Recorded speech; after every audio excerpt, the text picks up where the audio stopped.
Hey everyone, welcome to Blood Omen 2. So this game is pretty much considered the black sheep of the series.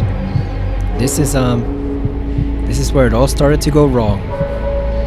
Simon Templeman's performance as Kain in Defiance is still pretty good, but you can tell he's becoming a bit tired of the character, and I think this game is where it started. But this is still a crucial piece of Legacy of Kain lore, so let's get to it. One thing about this game, you can have automatic blocking, but it makes the game very, very easy. So instead, we're going to do skilled blocking, which is manual blocking, to at least give it a little bit of a challenge. Music and sound, we'll leave it like that for now. Alright, let's go.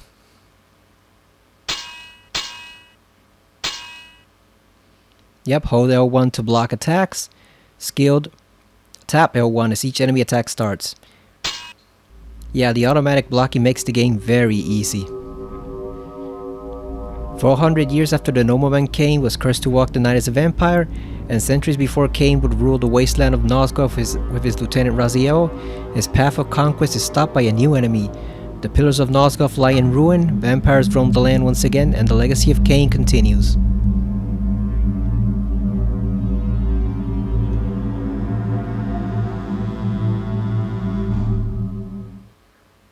From the shards of tattered dreams I rose, unwilling, tossed upon tides of pain that flowed and ebbed and left me searingly awake, and more revoltingly, alive. It was then I saw her for the first time. Good evening. We did not expect you to awaken so soon. Already you surprise us. My mind was in fragments like shattered glass. Where am I? I don't remember. Yes. It was said your memory would be affected by your long slumber. That will pass in time. I am Uma, and I am here to help you. Know that your name is Kain, and you were once a power in the land. I know my name, but my past, I remember fragments only. That you awoke at all is a miracle. When we found you, there was but the barest thread of life left in you. We nurtured it, fed it, and now you rise and walk again. And what is this place? You are in the city of Meridian, capital of the land of Nosgoth, the land you once sought to conquer and rule. Tell me, since you remember your name, do you also remember your nature? Of course. Then let me show you the future. You have been asleep for 200 years. In that time, this is what has become of Nosgoth.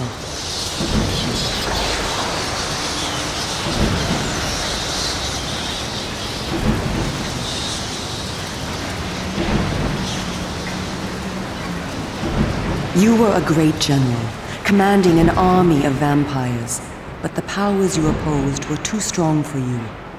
You were struck down, your armies defeated, scattered, and destroyed. Everyone believed you to be dead. Who defeated me? The Seraphan, an army of fanatical humans sworn to eradicate all vampires from the world. A new leader brought them together, and wielding a new kind of magic, deadly to our kind, was able to destroy your army and kill most of the vampires. You were defeated in mortal combat by this leader, the Seraphan Lord. But that is not the end of the story. Under the guise of protecting the land from the vampire menace, the Seraphan seized control of all of Nosgoth, and their rule is not kind. For 200 years, the Seraphan have enslaved the humans under their iron rule, and hunted down and destroyed every vampire they could find. They have not succeeded, however. Not yet. And now, with your help, it is our hope to crush the Seraphan and restore order to the city. The natural order. Vampires preying upon humans. Naturally. You said our hope. Who are you? We are the Cabal, the vampire resistance. We work to undermine the Seraphan at every turn. But we are losing. With the new magic they employ, the glyph magic, they are able to find us and kill us. Our numbers are dwindling. Without help, we will not survive. We need you, Kain. Of course you did not bring me back simply out of kindness. There must be a price. We need you to help the Resistance. Our faces are known, they kill us on sight. But you are ancient history, long since dead and buried. You can go where we cannot. That gives us a small advantage. How splendid for you. And why do you suppose I would do this? What is to be my reward? Your eternal gratitude. Have you changed so much? The Seraphan Lord defeated you. Don't you want to kill him? When you have destroyed him, you can continue your ascent to power, restore your army, and rule the land at last. Does the lust for vengeance and power no longer stir you? Are you so dead? I seem to remember that I played the pawn once before. It ended badly. This time, you will prevail. We are simply your allies, not your betrayers. What we want from you is open and plain, with no hidden paths. If you succeed, so do we all. Are you asking me to trust you? We must trust one another. Together, we can defeat the Seraphan Lord. Once he is dead, his order will collapse, mindless fools that they are. But there are dangers other than the Seraphan which must be overcome. I care not for any dangers. They will fear me, do you hear? Tell me where to find the Seraphan Lord. I'll have him buried within the hour. Such arrogance. If it were so easy, we would have done it ourselves, Kain. And you are far too weak to fight him yet. He is protected, too, by other vampires. Vampires in service to the Seraphan? Are they mad? They value their lives. While they serve the Seraphan Lord, he lets them live. I will enjoy destroying them. You would be lucky to survive one such encounter until you grow stronger. But should you prevail, then you will be able to absorb their veins and thus gain new abilities. To our kind, these are called the Dark Gifts. I look forward to meeting these traitors to our kind. My senses spun. My body ached. Weakness overcame me. You have the thirst upon you. Come, vampire. It is time for you to feed. Yes. So as you can see from that intro, this game is very cartoony. The pillars did not fall down like bowling pins when they were corrupted and then partially destroyed by Kain's decision. You can see Kain has undergone a makeover, which a lot of people were pissed about. A lot of people described him as looking like a goth guy with eyeliner, which he kind of does. His chin is different.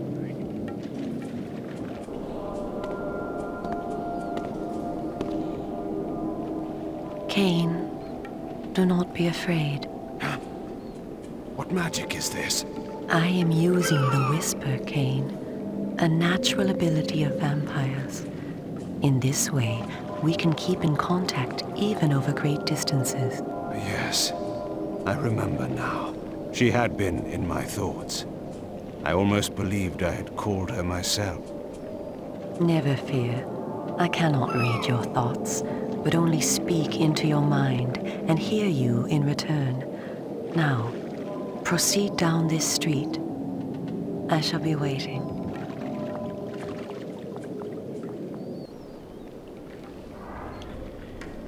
One detail that always bugged me, and I'm sure it bugged other people, where are his nipples?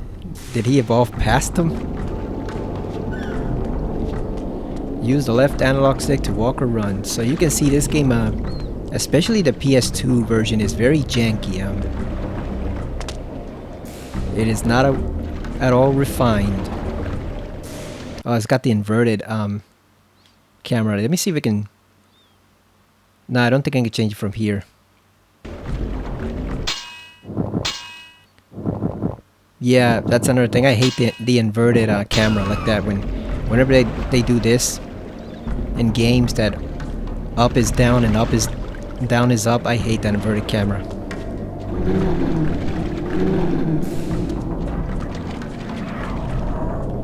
Walk over the checkpoint to mark your progress.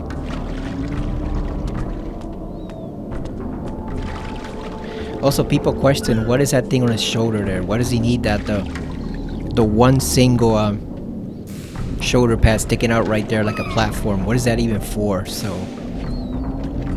yeah, so the thing about this game is a lot of parts of it were repurposed from another game that was supposed to come out called Chakan the Forever Man. They didn't reuse all of it, but they reused a lot, and the development team for this game was not the same one as the one for Soul Reaver 2. It was a brand new team with a brand new writer, which I believe her name was Carol Wolf, one of them, which explains the discrepancies here in the story, and it explains the differences in quality pretty much.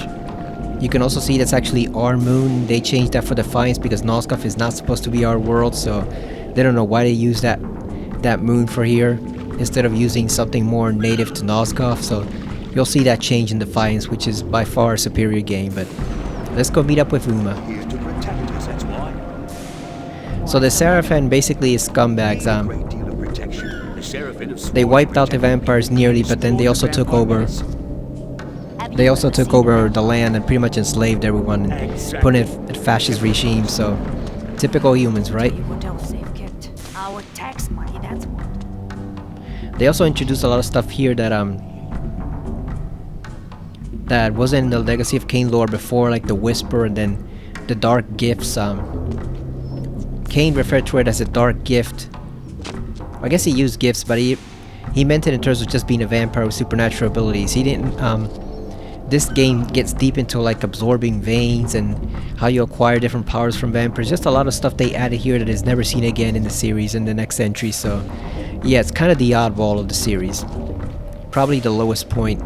Welcome to the slums, Kain. We are in the oldest and most decrepit part of the city, where few people dare to come. A perfect place to train you. Train me? You take me for a dog? Your memory has been shattered, and your body has lain dormant for 200 years. What skills you had must be recovered before you can be of any use to the Cabal. You must learn to fight and to survive. I thought you were taking me to feed. Patience, vampire.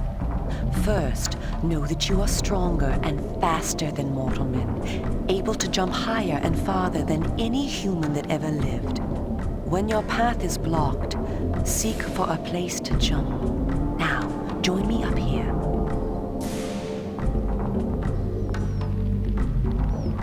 One thing also that holds this game back is a problem with typical prequels is that we know Kain survives and goes on to conquer Nosgoth, so it's basically impossible for him to die here permanently. And even just going by the rules of Soul Reaver 2, we know the timeline will not allow any changes to it that are massive in nature, so you pretty much have a story where we know Kain is going to win out by the very end. It's just a matter of how he does. So I think that takes away from quite a bit of the tension, because we know no matter what the Seraphim does, he cannot ultimately defeat Kain. There's no way the timeline will ever allow him to even come close to that. So Kain, for all intents and purposes, is pretty much unkillable, both story-wise and in gameplay. Yeah, you can die, but it's just a gameplay mechanic. You know, the story won't really allow Kain to die, so there's really no tension here. It's just a matter of what happens to his allies. Kain himself, you know, he'll triumph completely by the end, so I think that kind of holds the story back. Excellent. Know that you also have the ability to float.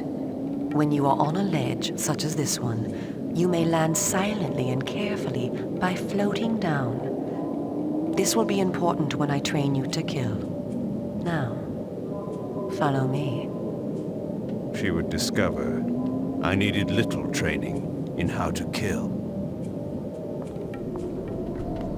That's also the excuse they give as to why he has none of the powers from Blood Omen, because if he had kept all those powers, he would be like an overpowered monster. You know, there would be no challenge in the gameplay. It would be very, very difficult to come up with enemies that could suitably suitably challenge you if he kept all those different spells and abilities, so that's their excuse for why he has nothing at the moment. But I think they actually took it a bit too far and they made him too weak because you know, considering he's probably the strongest vampire who ever lived, that's the sole reason why he's even alive. You know, besides the timeline not allowing him to die, I think it would have been cool if he kept at least one or two of the more minute powers, like maybe those energy blasts that he did in Blood Omen, not the full-blown lightning from later and Soul Reaper, but just the energy blast and some of the minor powers, like the mist form and stuff like that. You acquire it later, but I just think they went way too far in depowering him, you know, because basically he has to spend the game doing everything that he did in Blood Omen again to recover his power. And I don't think he ends up quite as powerful as he was before in this version, which explains why he's weaker in Defiance than he was in the original Soul Reaper 1. The timeline change kind of robbed him of some of its powers. Closed off the whole of the lower city? How am I to get home tonight? Well, it's just as I told you. My, I guess we're lucky.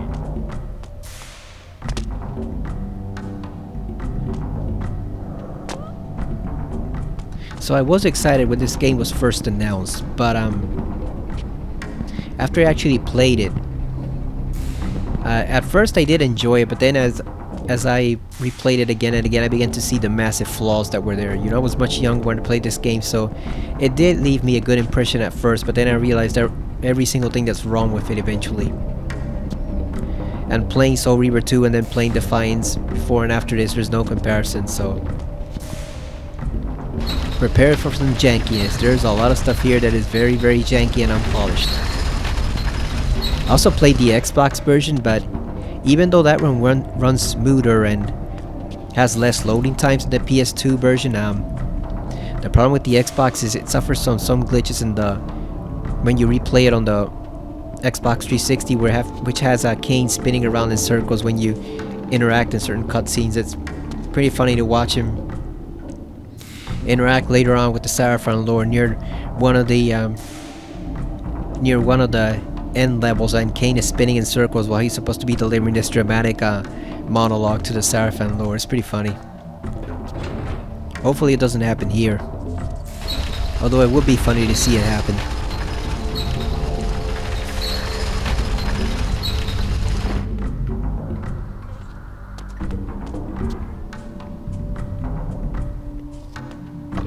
There are some neat ideas in this game. It's not a complete waste, which is why I'm playing it. The story goes to some interesting places. You visit one of the locations, which is probably my favorite location in the entire Legacy of Kain series, next to the Air Forge from Soul Reaper 2. We'll get to that later. Let's just say there's some actual Hellraiser influence in this game, and even Lovecraft influences, which I found is pretty cool. Obviously the Lovecraft was obvious before with the Other God, but this takes it to a whole new level. There's also some things with the combat and some of the things you can do that are kind of interesting. But as you'll see, they're very unpolished. Tell me, Kain, are you hungry? Yes. I have a prisoner waiting for you down below. A thug from a local gang of criminals. He sought to murder yet another helpless victim, but he met me instead. Spare me the moral anecdote and direct me to his throat. Drink then. I will be waiting below.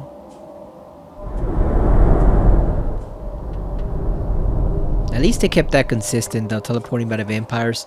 Too bad you can't actually use it yourself. I guess it's an ability learned by elder vampires, which Kain is not right now at the moment, and Razio never reached that status. He got turned into a dried beef jerky in the abyss before he ever learned that particular ability. How to teleport like Vorador and Kain do. And Uma.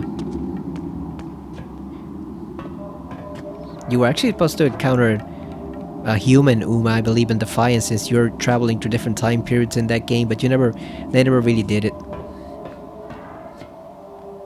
Now this is another problem too with this game. the blood drinking is very, very slow. In Defiance is pretty rapid, and in Blood Omen is pretty rapid. But here, it takes up quite a bit of seconds to drain the body of all the blood, which can be very repetitive after a while. And some have more blood than others. I see you are restored. It's like Kool-Aid. Blood is your life. Without it, you will die. If you are wounded, seek out blood to restore your vitality. You must know too that by drinking the blood of others, you will gradually become stronger and harder to kill. We call this a vampire's lore. The more creatures you drink from, the more lore you will gain, and the greater your health will become. Leave no enemy alive, Kain. You will need their blood and their lore to survive. Now, let us continue.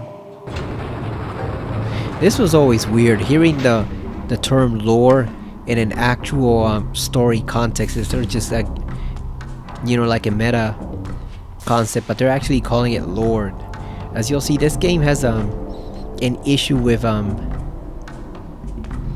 certain naming conventions. Like, it repeats a lot of generic names, mainly terms starting with the. You'll hear the something, the other thing. You'll hear that a lot with how the things are described here. They're not exactly the most imaginative names in the series. Order 1 to lock onto your victims. Press 1, press square to attack.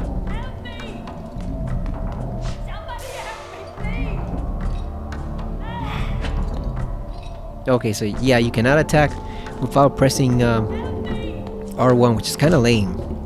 You know, Razio didn't need to do that in the Soul Reaver games. So basically, until you have to drink all the blood, or you can see it goes down very, very quickly.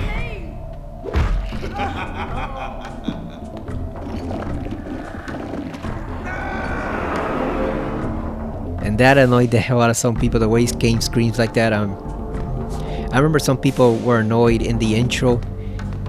They were annoyed that they were saying he's growling like a baboon. You know, it just does not seem like the refined Kain from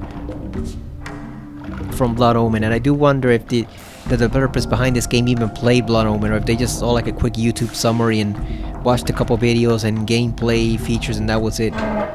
Because it does not seem like they captured well the feeling of it at all. There is a way to do Blood Omen as a 3D style adventure game / action game, or even like another RPG type game, but this ain't it. So let's see how this goes. I have not played this game easily in 10 years. So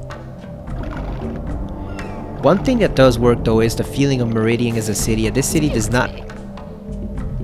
I don't have anything for you, lady. This city did not exist in Blood Omen at all. It was an entirely new creation for this.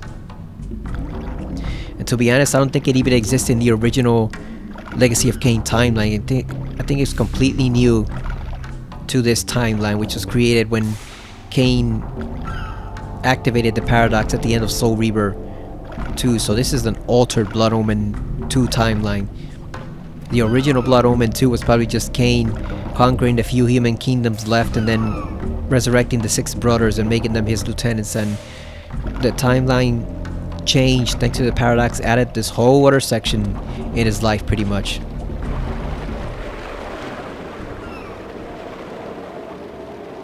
While we are superior to humans in many ways, we also have certain weaknesses that they do not possess. Though it is life-giving to humans, water is deadly to vampires. Its touch burns our skin. Immersion in water can kill us. Avoid it at all costs. Also know that scattered throughout Meridian are relics of our ancestors. Useless to humans, only vampires can access these coffers and use the power within. Seek these out on your journey. That water is not the best work on the PS2, I'll tell you that. Silent Hill 2's water and even Soul Reaver 2's water was far superior. So one thing about these treasure chests that I did not realize the first time I played this, if the Sarafan are so intent on wiping out every trace of vampire kind, why would they leave these chests lying around? And secondly, if this city did not exist before, then how the hell did their ancestors build it? How were they able to build... I mean, how were they able to build these treasure chests and leave them scattered here when the city did not exist before? It was probably just some very tiny village or something, if it existed at all. So, yeah, not the most consistent of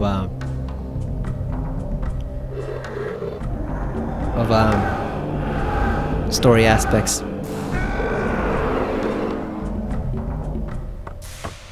Like, it almost does feel at certain points like we're controlling an entirely different Kain from the one we grew used to in Blood Omen 2. No, in Blood Omen, the first one. 2 just seems almost like an entirely different character, but he does regain some semblance of his old self over the course of the game.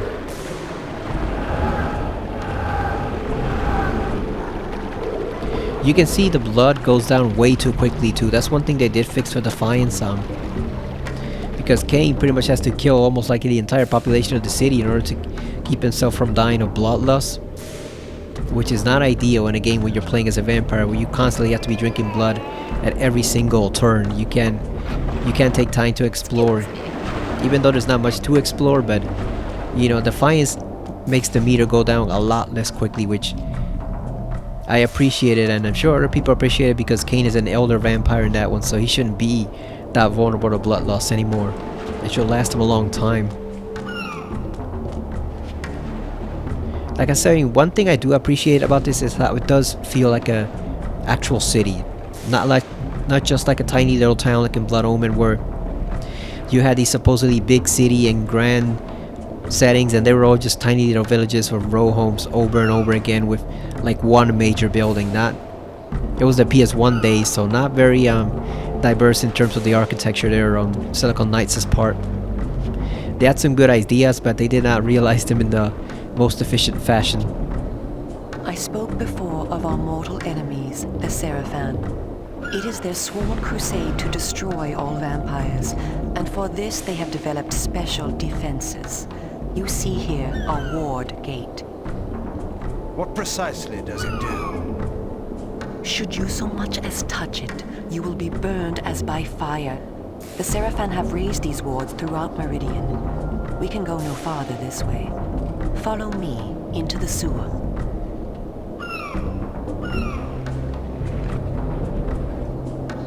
So one thing I wonder about the vampires, I guess vampires in general, but especially this one, these ones here, if they can't touch water at all, immersion in water is deadly, like the Elder God said in Soul Reaver 1. If they can't touch water at all, how do they bathe? You know, how do they keep themselves clean? Do they just smell really awful? Is that what that one homeless guy in Blood Omen 1 said? Oh, you smell of the grave or something like that, or you have the smell of, you have the stench of death on you. He said something like that. Do they literally smell terrible, or do they have like some type of ability where they just don't get dirty, like dirt just slides right off them or something? Like, is their skin really smooth? Or is it like certain desert tribes in the real world, and I guess like the people in Dune, like do they just wash using sand and rougher stuff? Since their skin can take it, they can just scrub all the dirt and the filth right off. Like, how do they stay clean?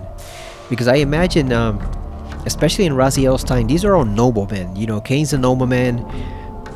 The 6 brothers are noblemen, both in human and vampire form. You know, all their sons are noblemen, etc. So I imagine they can't be too satisfied smelling like death, especially since they have enhanced senses. So they gotta get clean somehow. So how do they do it?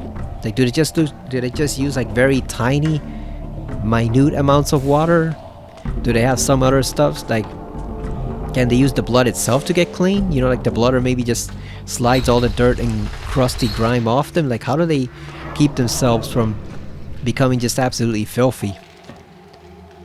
Especially Kain.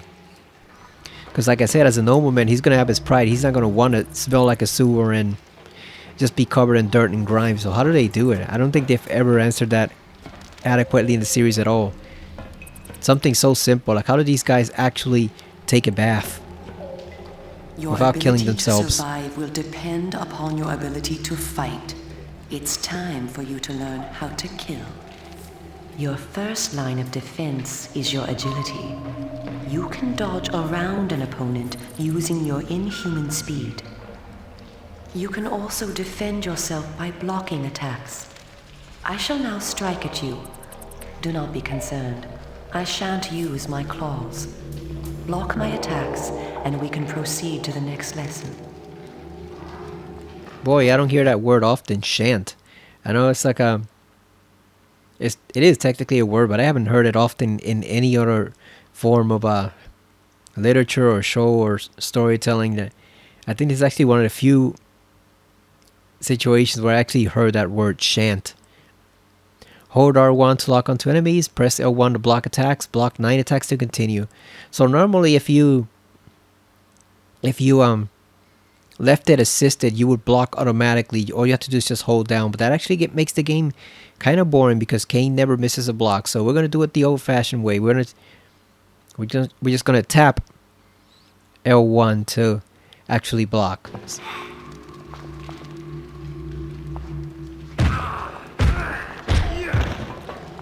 Oh, come on.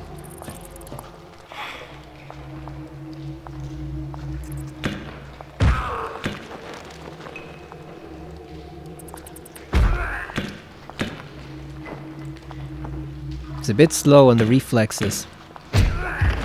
God damn.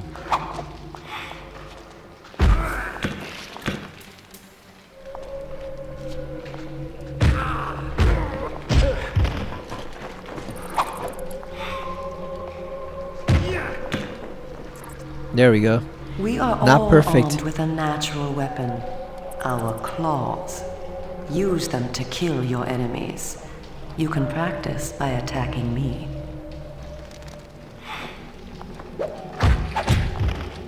Yeah, not perfect, but it'll do. Hopefully it'll get better once we get a sword. I think that's why some people don't actually use the assisted, because it is kind of slow on the PS2 controls. And here, since we're using a DualShock. If you see an enemy become tired, use this opportunity to grab him. Once grabbed, you can throw him a great distance.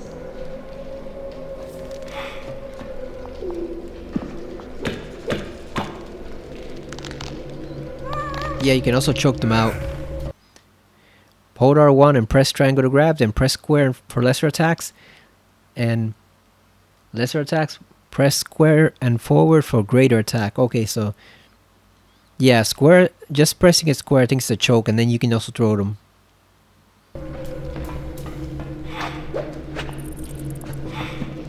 And you can also dodge like that.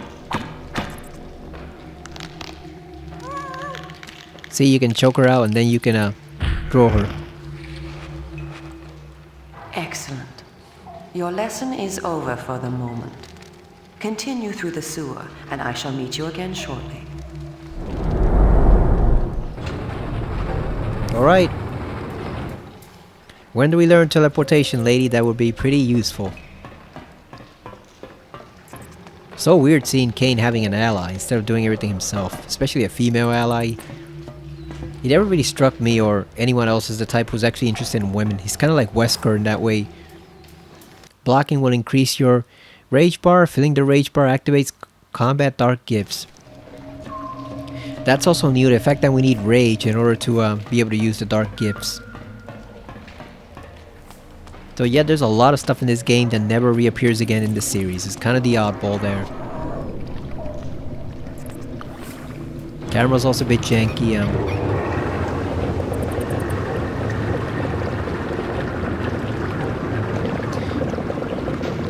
Someone mentioned they were doing a remake. No, not they were doing a remake. If they were doing a remake of 2, would you be of Devil May Cry 2? Would you accept it?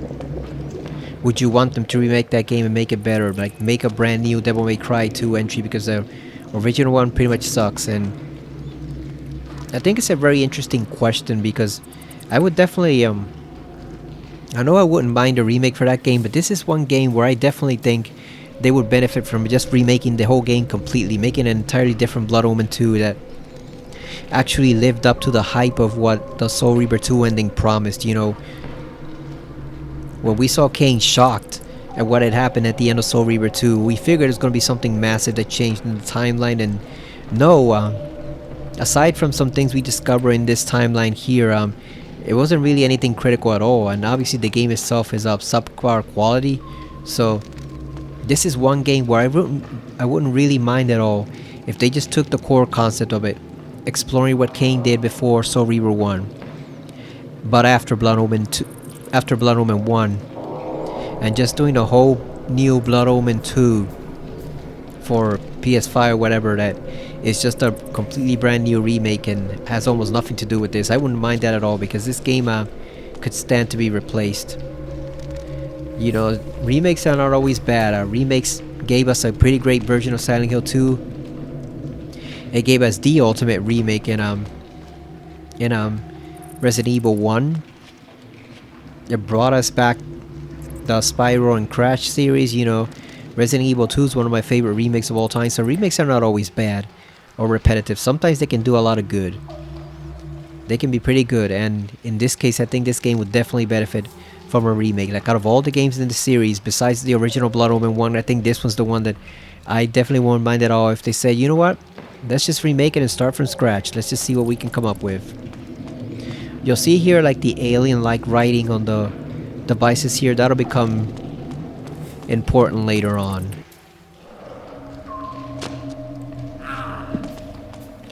Those claws are also weird for Kain too. The long black claws is unlike any we've ever seen in Vampire before.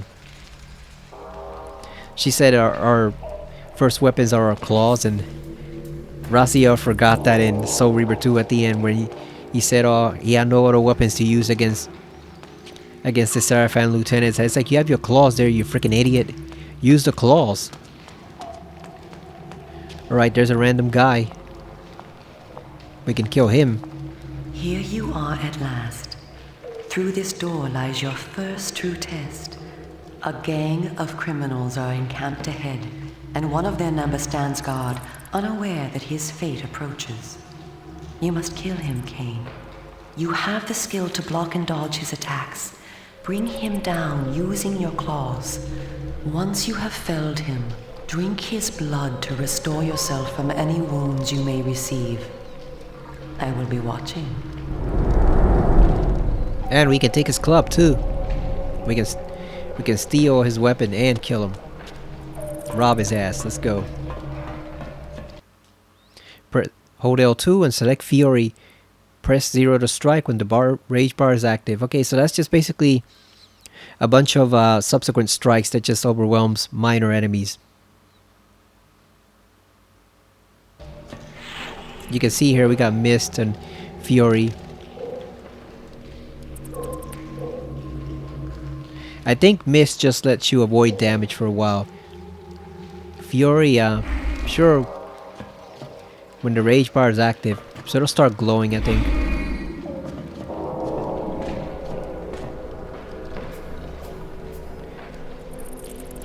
Let's see, when the rage bar is active,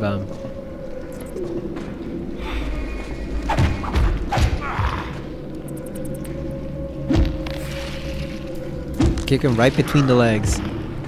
And he's done. And we get a club.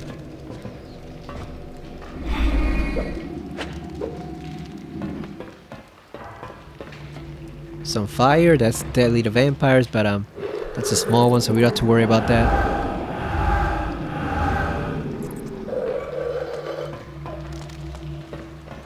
Yeah, how are these boxes just scattered around the city and nobody's noticed them? Or they don't steal them? Or, you know, bring them to the Seraphim Keep for safekeeping? Why are they just allowed to stay there when the Seraphim Lord supposedly having the Seraphim Knights hunt down every trace of vampires in the city? Makes no sense. The depiction of the Seraphim really pissed some people off back then. One in particular refused to call them by that name, the way it's spelled, because he had a site where he had like the scripts pretty much typed out for all the games, so that you could go back and see every single line of dialogue in the game. And he also had like information of all the settings, the enemies and all that stuff, so it was pretty much like an online Legacy of Kain directory. And he was so offended at these that he basically changed the name of the Seraphim group and the script. Instead he called it like the Seraphim, you know, Seraphim instead of the regular Seraphim because it felt they were an insult to the original Seraphim order from Blood Omen and Soul Reaver 2. I can't say I'd go that far because it's made pretty clear later on that these guys are just copycats. They're not really Seraphim Knights at all like the originals, but I still think it's whatever. It's part of the story. I still think that's a bit of an overreaction to actually change the name of them in your typed out script just because you don't agree with the depiction of them. You know, we know they're phonies from the very beginning. In addition to our physical superiority, vampires also possess dark gifts. These are our supernatural abilities. Our curse develops differently in each of us, giving us unique powers. Much of your former power, Kain, has been weakened during your long hibernation, but you yet retain a single dark gift. The mist you see here can be used to your advantage. You have the ability to assume a mist form and become nearly invisible. You can move silently to bring down your prey from behind. At times when you are outnumbered, look for mist from which to kill your enemies silently. If you are pursued, you can hide in mist to escape. Now, use this gift to kill those before you in the cemetery. I will let you continue when the deed is done. Look at the mist. It is definitely not Silent Hill 2 quality, that's for sure.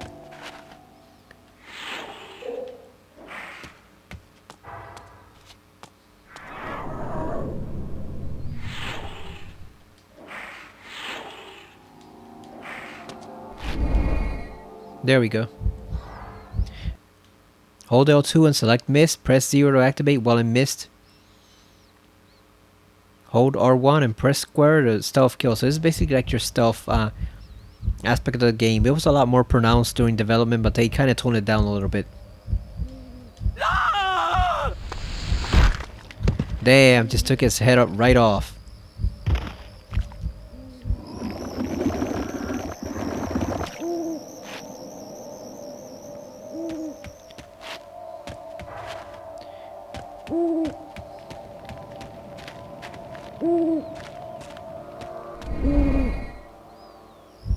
I guess we have to kill that guy.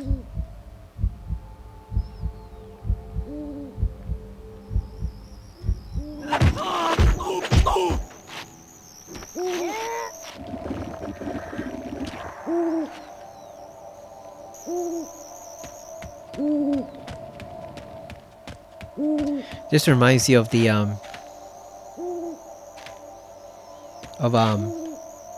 what was it, Blood Rain, where she goes to the cemetery. So it says use mist to kill the other guys, but who are the who else is left?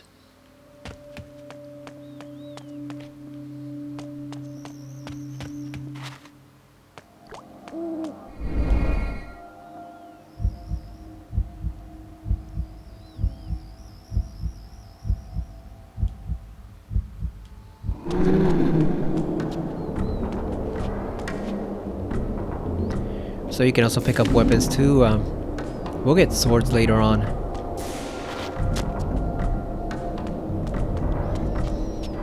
The Seraphim in particular have some pretty interesting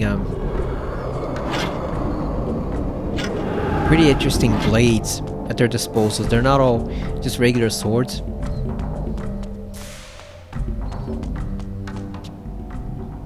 What manner of sorcery is this? This is glyph energy, a new form of magic brought into the world with the rise of the Seraphim. It supplies power to all of Meridian. The gate you see can be opened using this energy. Activate the glyph box. This will bring power to the gate's lever and allow you to open it. So this is pretty interesting in this series because you can tell basically they're on their way to industrialization as far as Nosgoth is concerned. So they're kind of entering an industrial age thanks to that glyph magic right there. It pretty much serves as electricity for like the whole city. And it can be argued that in stopping the Seraphim here, Kain actually held back progress of his world because then they reverted back to kind of like a more medieval type setting in some respects. So Yeah, Kain's rule definitely has its downsides, that's for sure, especially for humanity. But for the actual vampires too. Someone ought to teach you a lesson. Back off, fool.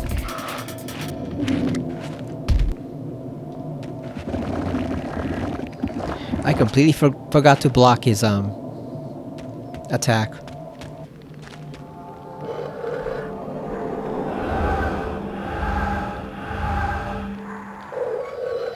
Yeah, so you slowly grow the health bar throughout the game, and the lore that you need to increase also gets larger too.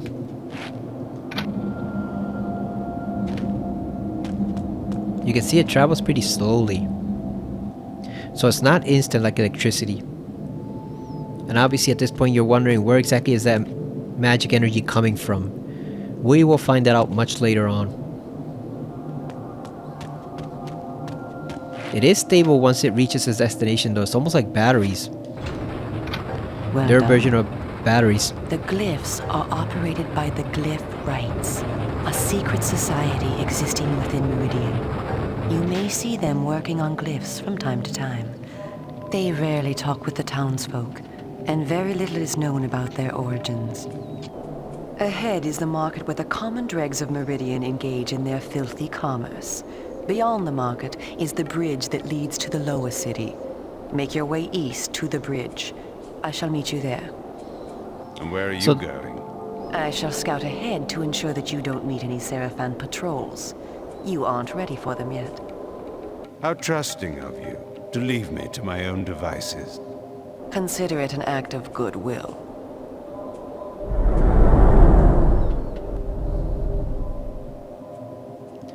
So those are the puppet masters behind everything, pretty much. Obviously, right? Of course the mysterious guys dressed in black that nobody knows would be the ones running behind this. Especially since they control the energy in the city. So obviously those are the guys we need to find out their identity and who exactly they are.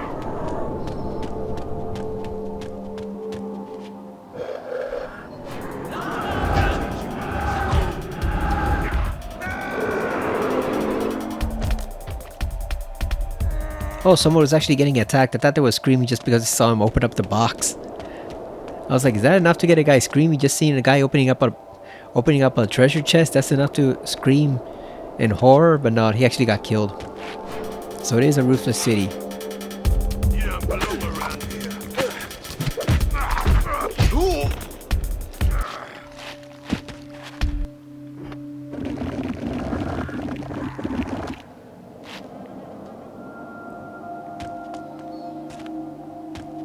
It is a dangerous city.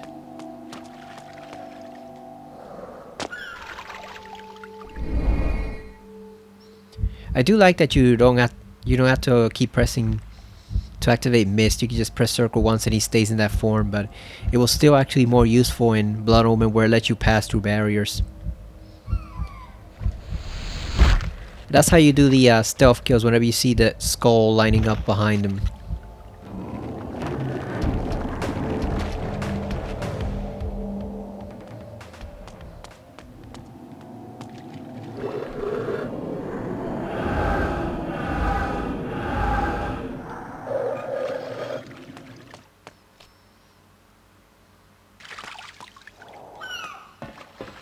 One thing we also need to discuss is Vorador. Obviously we saw him in that little intro there when the pillars got toppled, and he did not look like the Vorador of old. So there's definitely a lot of complaints about this game, and that was one of the biggest ones. Vorador does not look like himself in that intro for sure. That might have been, in retrospect, that intro might have been the first thing that let us realize something has gone wrong here. That's generous, I call it. You see that? Have you seen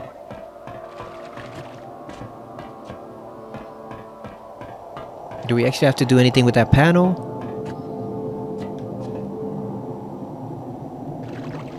I don't think so, right? Let's see. Nah, I think it's fine. I think it just doubles around the building and comes back over here.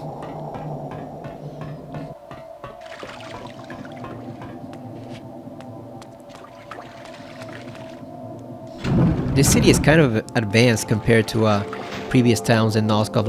Like you'll see later on, they actually have radio here. So yeah, Kain's rule later on after he triumphs here kind of held back progress in Nosgoth quite a bit because they have some stuff here that you do not see again in the city. Oh, and mist does not cost you any energy. You can see it right there. It's not like the other, what was it, rage, where it'll just it'll cost you some energy from the meter. Mist you could actually use pretty extensively. It lasts for a long time.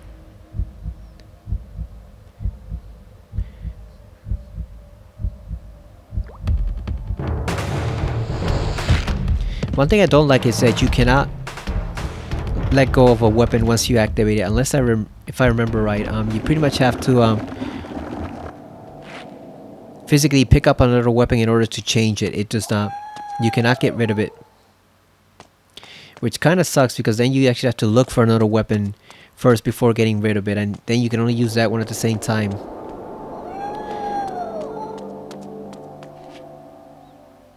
In Soul Reaver 1 and 2 you can pretty much change weapons at any given time. Here you actually have to pick one up in order to substitute it for the one you currently have.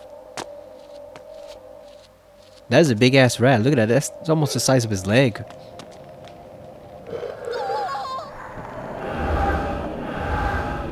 There's that lady screaming in horror at seeing this pale white guy open up a crate.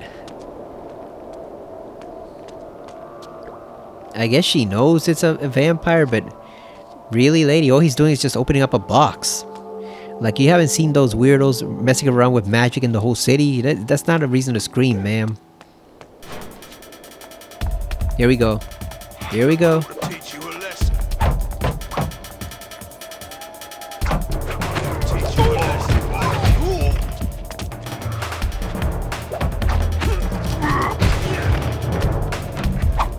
Well, screw you, buddy.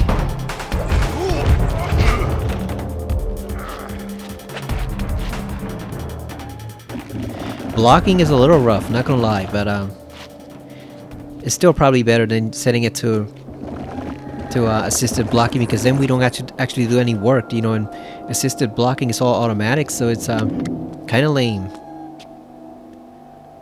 Look at that, they even got newspapers here. So yeah, Nosgoth was actually on its way to becoming a pretty modern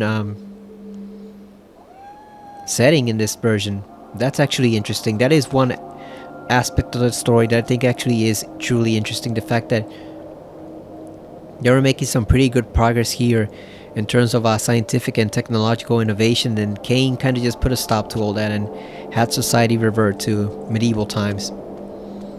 Although, as you can see later on, not all of it was good, and there was definitely a darker agenda here. So even if Kain hadn't stopped the Seraphim as he does in this game, I don't think too many people would have survived to see the science continue on further. But it is interesting to see the progress they made in 200 years while Kain was not around, which then gets wiped out when he actually ascends to power. It's actually pretty interesting to see the track they were on to becoming a pretty much quote-unquote modern industrial society, and all that just gets wiped out. It just all goes away when Kain goes to power again. Come, this way. Follow me. Where are we going? I am taking you to Sanctuary, the heart of the Cabal. It is time that you meet our leader. It was time indeed to hear this so-called leader's plans and learn what he thought his plans might be for me. Kain, this way. His chin bothers me. Vampire! Here, close the gate. Kain, you must find a way to reach the lower city. The smuggler's tunnel will take you there. Pestilent vampire, die! Go to the Grand Hotel in the slums. A contact will meet you there. He will tell you where to go. Stinking, verminous, blood-sucking fiend! Do you want your death now? Come, and you shall have it. Come back! I was alone at last, in a city changed beyond all recognition, in a land that was under a curse. Should I follow her, as she asked, or go my own way? find my own answers. But answers were promised me in Sanctuary. After that, I would know what to do. So that speech when it first wakes up is also kind of a sign that they don't really know what they're doing in terms of the writing, because you can see they're trying to imitate the very sophisticated language of Soul Reaver 2. Like the language is very flowery, it's very verbose, and you can tell they're trying to nail the tone of the previous two games, but they're not quite succeeding. Like they don't really grasp it the way those particular writers do, because like I say, this was an all brand new team of developers and writers that tackled this game, which in retrospect was a pretty big mistake, and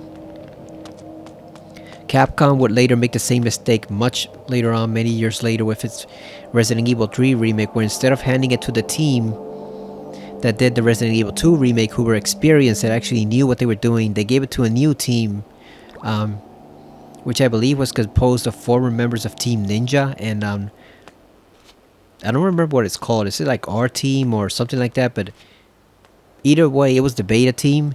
They were all newbies. There were very few experienced developers there who had experience with Resident Evil, and it showed, and they pretty much created a mess. So when you have an important entry in your series, and you know it's important, and fans are actually looking forward to it and wanting to see where it goes, it's pretty much best to put your experienced team on it, even if it means delaying the game 1 or 2 years. Because if you put your inexperienced team on it and you have the idea, oh, let's use this critical game to let them get experience, sometimes it may go very, very wrong, as it did for this one and the Resident Evil 3 remake. It did not go wrong for Silent Hill 2, even though Blue River team didn't have experience before. But the thing there was they had been longtime followers of Silent Hill. They liked the series. They kind of understood it to an extent. Like obviously they didn't understand as well as Team Silent, but it wasn't new to them.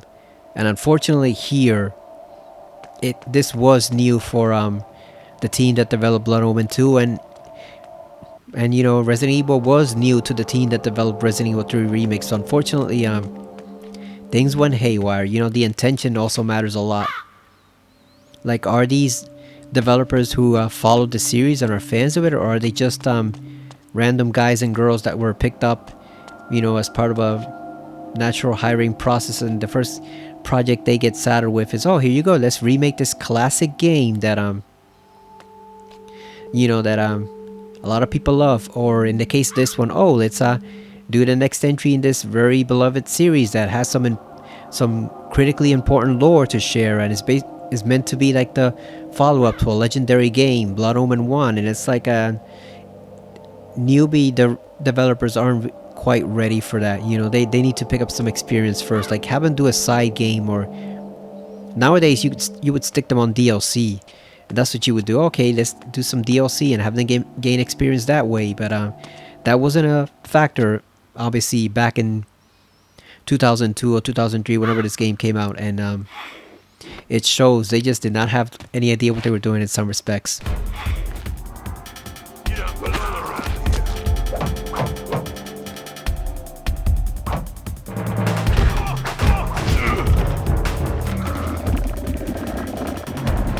Let's drink some more of that Kool-Aid. You can also tell by the puzzles. The puzzles in this game are very simple and almost insultingly simple. Like, remember how you had the block puzzle in Soul Reaver 1, but the block puzzles have some sophistication to them with matching up the images and the sides with the pipes and all that stuff, for the pipe panels, and they're block puzzles and they're simple, but they work. Here the ones here are so simple that you can only move them in one direction, even though Kain is easily as strong as Raziel is. And you can only move them left to right, up and down. You cannot shift them in different directions the way you could the block puzzles in Soul Reaver 1. So it's actually a step down. And considering this is a PS2 game, that's actually a very huge step down. So that shows you the level of talent you were working with here. These were amateur new developers. They had no experience with the series. They had very little experience in game making, period. And they were basically assigned to and asked to develop a sequel to one of the most prominent games on the PS1. In retrospect, something was bound to go very horribly wrong, and it did. But there is some fun to be had with the game, and once we get to like some of the really skilled Seraphim knights, and then we also go out into the wilderness. And once we get to one particular area halfway around the game, that's when the game really starts to shine as to the potential of what it could have been. That's when you really get a sense of what this game could have been and what it could have done to actually be a very solid follow-up to Blood Omen. But we have to wait a little bit for that first, so we do have to go to some drab sections first, and then we'll get to the good stuff later on. There are some, like I said, really fascinating levels much later on. We just kind of have to go through like this gray, nondescript world before we get to them. Can we glide over to the other side? I don't think so. I might as well try it. Did you see that? Oh, we can. So wait a minute. What's down there? Is it a crate? You also like how Kain spins without moving his feet? Back off, fool.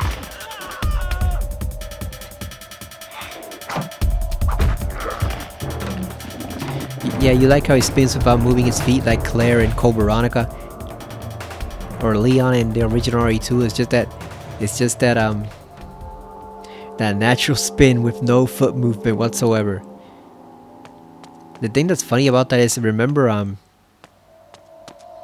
in other games, I think particularly Resident Evil, you actually do move. I think Jill does move her boots in RE3 when she rotates, so it's kind of like a cheap cop-out for games like this and Code Veronica to not have the character move their feet, because it was already something that actually did happen in Resident Evil 3, and I think even Resident Evil 2, right? Like I think even though if you hold down aiming like that in RE3, I think Leon doesn't move his feet, but if you're just walking regularly, he does shift his foot to move, and so does Claire. So that's kind of funny that to see the character spinning like that with absolutely no motion in their feet, like they're tops or something, or like they're wind-up toys.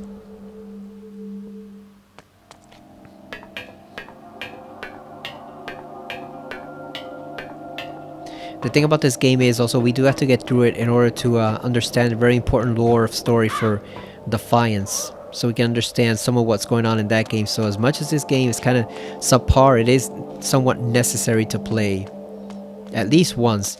It's one of those games where you just play it once and then never bother with it again. That's all. That's really all you need. Just play it once and be done with it, and then you'll never have to play it again.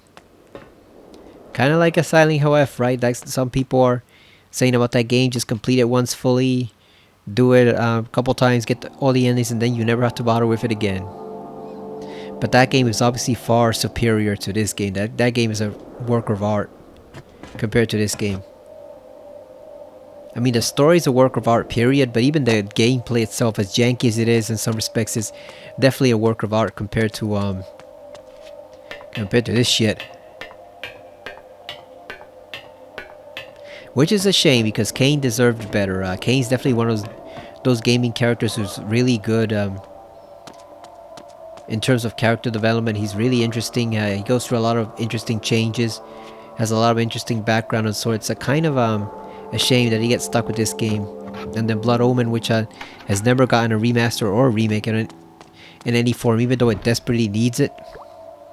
And really, the game where he shines is pretty much Soul Reaver 2 as an not even an antagonist, as a kind of like somewhat, I guess from Raziel's point of view, a reluctant ally for him. That's where he shines, and then Defiance is the one that really lets us have some fun with Kain and some of the abilities he can get in that game. That's where we can really just go nuts and kill a whole bunch of Seraphim dudes in just very brutally enjoyable and hilarious ways in that game. You can toss people off of castles in that game. That's how fun the gameplay is there. Press and hold square to grab the crate. Move the left analog stick to move it. See? In Soul Reaver 1, you can move them in pretty much any direction. Here, not so much. And he only uses one hand to move them too. See, so look at it. You cannot move left or right. I'm pressing the sticks. You cannot move it left or right.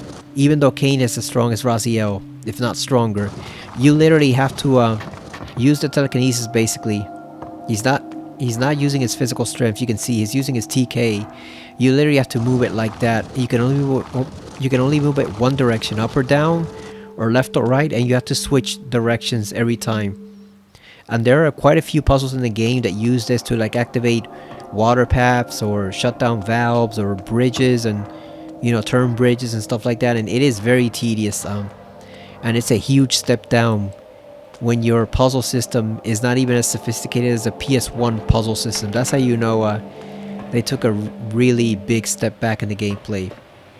Because like, how can you have more freedom to move a box in a PS1 game than you do here in a PS2 game, an entirely new generation? That makes no sense whatsoever. Makes no sense whatsoever.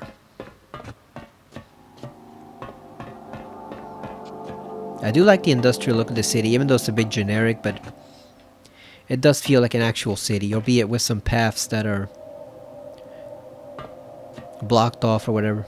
There's a glyph, right? So obviously they know Kain is awake already because they're seeing him. But who are the glyph rights? Well, that's a question we'll answer later. Just staring at us like a silent psycho.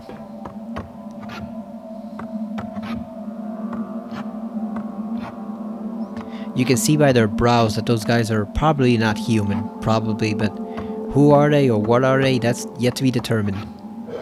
They're humanoid, but human? I wouldn't think so.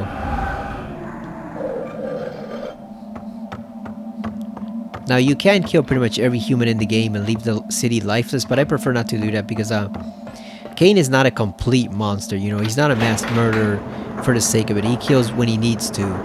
And killing a bunch of random civilians is not gonna serve his purposes, and it's not gonna endear him to the rest of the other vampires who choose their targets carefully. Certainly not to the Cabal's leader, so we will hold back, because again, it's not necessary to go around slaughtering every single human in the game world. Oh, look at that, the glyph rider is gone now. Where did he go?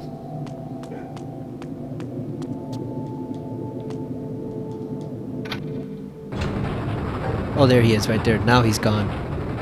He's gonna disappear as soon as we get up there.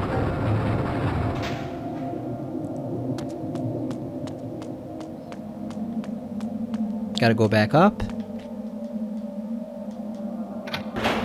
Lots of switches in this city, and Soul Reaver 1 too. They're very reliant on switches.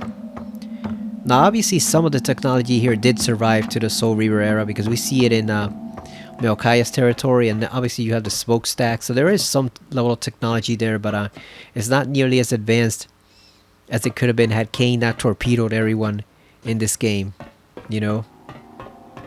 God only knows what he did to the other cities that were left. Willendorf. I always wonder what happened to Willendorf in the series. Did he just burn it down to the ground? What happened to that particular town? Because that was a pretty interesting place with King Otmar. What happened to them? Where did they go? Lady's just minding her own business. Come here, jackass. I'll teach you a lesson.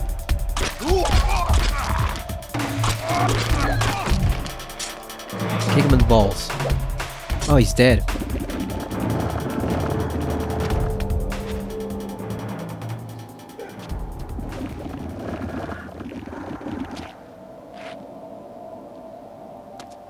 Funny thing about Kain is that with his level of manipulation and talent for getting people on his side, he could have actually endeared himself to humans and made himself like their preferred ruler compared to the Seraphin. Because the Seraphin here are brutal, so if Kain had taken the time to think it through, I don't know what he did directly after this, but there was a way for him to actually become their accepted ruler willingly instead of having to conquer them by force. If he had freed them for the Seraphin and then used that to gain goodwill from them, you know, instead of an empire of slaves, he could have had an empire of servants. There's a huge difference.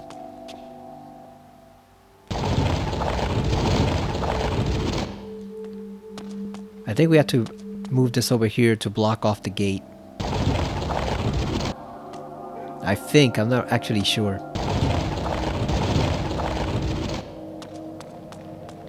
Yeah, we have to block it from closing so then we can activate the switch.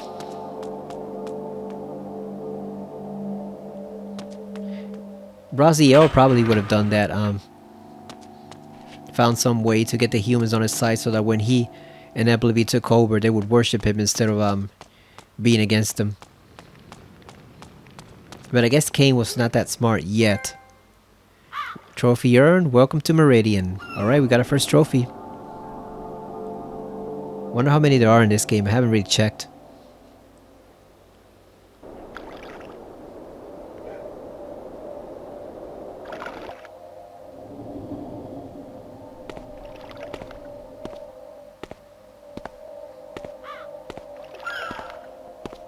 I was told to meet someone here. Who's there?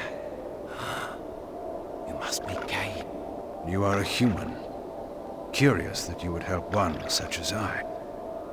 We hate the Sarafan, we humans. The things they do, it's not right, not natural. If your kind can bring them down, I'll help you, I will. I was told to find the smuggler's den. You're a stone's throw from the entrance. Go through, it will lead you to the smuggler's den. Careful though. There's rogues down there that'll attack you on sight. Then they will die. I do like how casual he is about it. Oh, then they'll die. It's obvious here. If they get in my way, I'll kill them. Wait! Plain and simple. That I helped you, please. She promised me the dark gift if I did as she asked. You'll tell her, won't you? I'm certain Uma will give you all that you deserve. You can see the scar there in his chest from when he got killed in Blood Omen 1.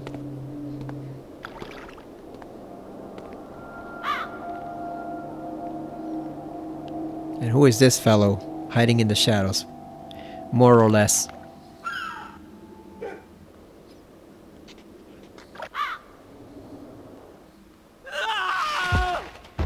Well, now he's dead. No dark gift for him. It's pretty interesting also that Kain implied that that Uma would kill him. Chapter 2, The Den, Creatures of the Night.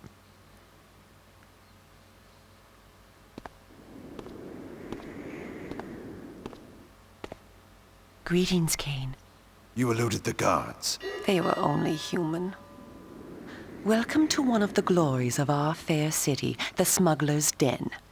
As squalid as you found the slums, you will find this place even more offensive. Rogues and thieves rule the streets, and of course the Sarafan too have their own dealings here. You may expect small help from the inhabitants, and more trouble. I do not require their hospitality. You spoke of a smuggler's tunnel I must find? Yes, it is hidden somewhere in this district. I know not where.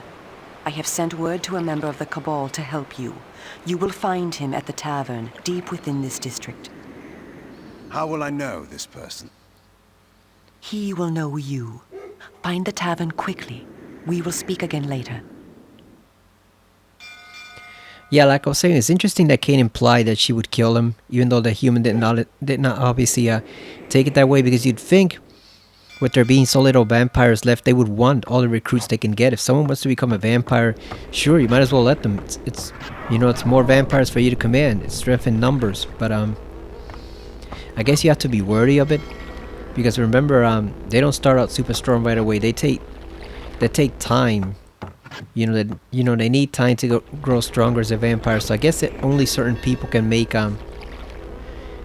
adequate vampires for them. They can't just let any old person have the dark gift, because they may not turn out to be a particularly useful vampire. It's just funny though that Kain implied something negative would happen to him, and the thing is, they pretty much need all the recruits they can get. So you'd think they'd be open to whoever wants to join them and become a new vampire, but I guess they choose their targets carefully. Gotta screen them, I guess, to make sure they won't betray them, or even that they'll just be actually useful. You know, useful to the cause. I think we're gonna save here. I think we've gone far enough for now. Even though it's only an hour 16, but that intro is pretty long and kind of tedious in some respects. So now that we got past the intro, we can actually get into the real meat of the game, and then we can get to the more interesting settings. Like the first few chapters in Meridian are kind of lame in some respects. You know, you're just fighting the regular human enemies. They're not too challenging. You know, it's just whatever. But then once we actually get outside the city walls, and maybe even before that, where we have to infiltrate this giant cathedral, this giant chapel, that section, and then when we go outside the city borders to where there are actual beasts and demons roaming around, that's when the game starts to get interesting, once we get past that little section. Oh, and also once we get to the Seraphim Keep, that's actually a pretty good section in the game. The actual Seraphim Keep is pretty decent. So yeah, we do have to pass through a couple of tedious chapters at first, but once we get past those sections, we actually do see some settings that let you enjoy the game. We see some pretty interesting places on our way to stopping the Seraphim Lord, especially that one singular location that you'll see later on. The one that I'll show you when we get to it is probably one of the most fascinating areas in the entire series. Like, for all the stuff that this game did wrong, it actually did some things very right. You know, it's not a completely awful bag. It's a mixed bag. There's some stuff here that's truly terrible. There's a lot of bad stuff that doesn't live up to the other entries of the series. But then there are some really interesting nuggets here and there that actually do enrich the lore for the series, especially the locations. We visited some pretty unique locations in this setting that we never see again, and it's kind of a shame, because had the series continue on, I'm sure we probably would have visited some of those places again as Elder Kain, and maybe even as Raziel in some fashion or another. But yeah, we're gonna continue this next time. We're gonna go further into the game and actually start exploring some of the more interesting sections. Plus, I can only take this game in like a short burst of time too. You know, so I wouldn't want to spend like two and a half hours just recording Blood Omen 2. But and then at 1 hour or 1.5 hours, it's okay. Like, it's not the worst game you'll ever play. It's just could have been a lot more, given all the potential we had at the end of Soul Reaper 2, and instead it's kind of just a overall mediocre game. But like I said, there are some very bright spots in it that we'll see later on. And the characters actually do go in some slightly interesting directions, so we'll see all that stuff later. But thank you for watching, and I will see you again next time on Blood Omen 2 on the PS4. See you later, everyone.